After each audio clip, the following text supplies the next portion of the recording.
Hello everybody, and welcome to Vlog 23, the first part of the Living Asylum cell door. So far I think it's coming out really well. This will kind of just guide you through the first part of it, which is the creating of the door itself.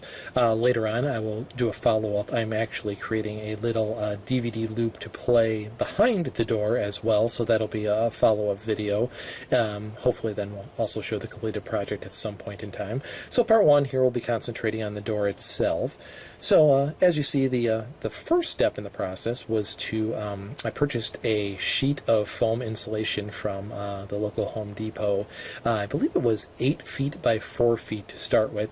The picture that I have up here is just a picture of what they look like in general. I didn't happen to take a picture before I started the process, and I think it cost about 12 bucks, I think it was. So that was the first step in the process, was just to buy this sheet of insulation.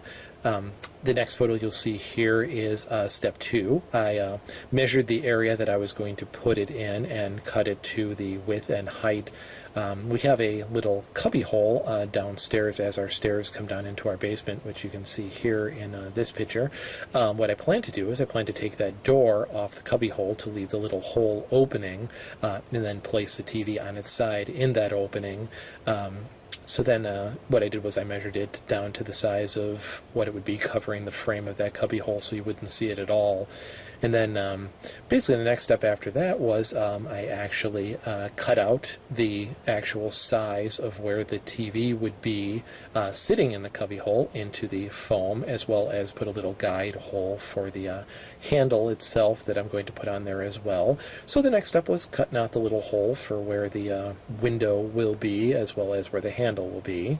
And then after that, the next step was I originally had planned on painting the door kind of an industrial silver color. So the spray paint bottle you'll see on the left here is the one that I started with, which was a nickel color. So that was the first coat that I threw on there. And here will be a picture of what it looked like after I put a coat of the silver on. Two things that kind of happened, which were kind of a bit of a surprise. One, it didn't cover quite as well as I had hoped, and two, I didn't realize this, but I guess in hindsight I probably should have, that the spray paint actually eats into the foam a little bit. So that was kind of a both unpleasant and pleasant surprise all at once. Had I known, I would have kind of eased back a little bit.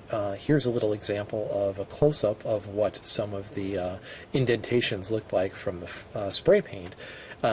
In theory, it kind of gives it a more distressed and weathered look, which was cool, but parts that got the most distressed were the areas around the window where I eventually had hoped to put the trim. So the area there was extremely uneven, which kind of limited some of the options of how I could attach the trim, because initially I had hoped to use like an adhesive of some sort, but there were a lot of divots, so I kind of had to rethink that process, which I'll get into a little bit more a little bit later. So then, as you see, here is the spray paint again.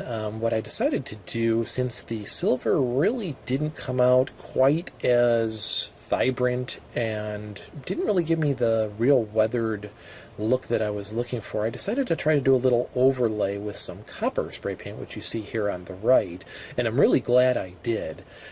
Here I'll bring up a photo of what it looks like after I did it with the copper coat for the second round, which I think turned out really nice. I don't know if it was the combination of the two or just the copper itself, but it came out to be a really cool weathered distressed look, so I was really happy with the color and how it turned out.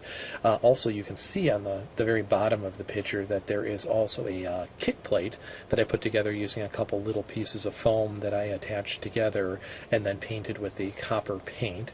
So I think both those ended up turning out really nicely. So I was really happy that I decided to go with that second color. But you know, you can always, if you're going to attempt this yourself and like the way the color turned out, you can always go back to the segment where I put the two kinds of spray paint on the screen, and you can you know, use those colors or mix and match, do whatever you like, but those are what worked for me. Okay, the next little thing you see up here was I was trying to figure out how to do the trim to go around, because one of the things I started to notice really quickly was how flimsy the styrofoam was. In hindsight, may have decided to go with plywood. I was thinking that the styrofoam would make it so much easier to move around, would make it lighter, you know, just all around would make it an easier experience, but I think in the end, going with a thinner piece of plywood probably would have made this process a little bit easier. Anytime I move it, I'm afraid that it's going to break. I think it's 1.5 inches thick, so it's not real thin, but still was a lot flimsier than I thought it was going to be. So that's something to keep in mind if you decide to go the styrofoam route. So when I came to that conclusion, I was thinking I may not want to put any kind of like a real wood frame around there because I wasn't sure how well it would hold in the styrofoam.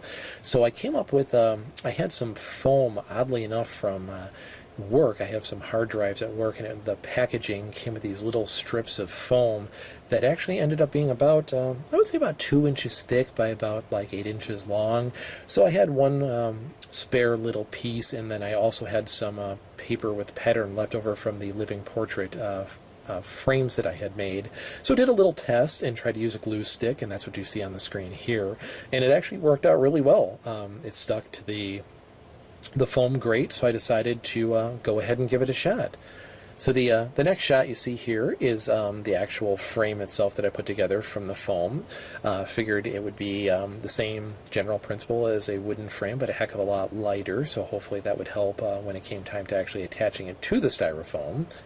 And then here you see the finished product. I found a kind of a rusted metal pattern on the internet and just printed out some sheets of it using Photoshop, and then cut the strips to match the size of the foam and glued it on using a glue stick.